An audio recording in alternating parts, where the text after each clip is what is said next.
国民健康署伫2020年开始扩大45岁以上的民众会当来做器官的体检哦。目前嘛已经有70%的民众有去体检，也毋过若阳性，就要来进行病毒量的检验。也毋过因是指出讲，阁有8万外阳性的民众无当来检验，因呼吁爱赶紧来检验。2、1 ，C 肝筛检有成效。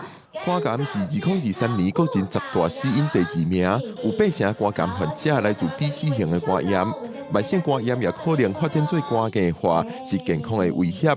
台湾自2020年开始，免费予45岁以上的民众进行 B 肝、C 肝的体检，去年佫提升补助金额，到达已经有70%的目标对象接受 C 肝的检查。 以前我们这个109年扩大之前，一年只有做这样的检查，大概平均8万多人吧。可是我们开放的109年开放之后，110年一年就做了多少？就做了124万人，是平均每一年的速率都是以前的10倍。一般的族群大概要筛检的接受度都还可以。那现在有一些人就是特别顽固的这些人，我们用快筛。 世界卫生组织 WHO 宣示要伫2030年消除病毒性肝炎。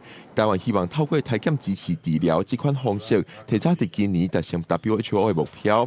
若是找出C肝检验阳性的民众，就要鼓励进一步检验病毒量，规划治疗计划。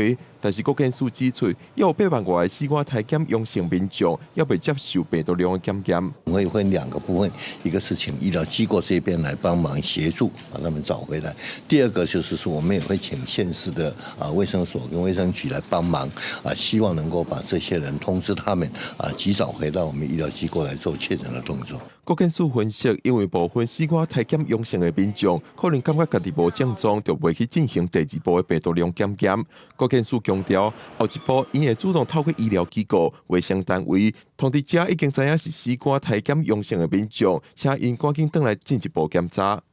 记者阮陈春友台北报道。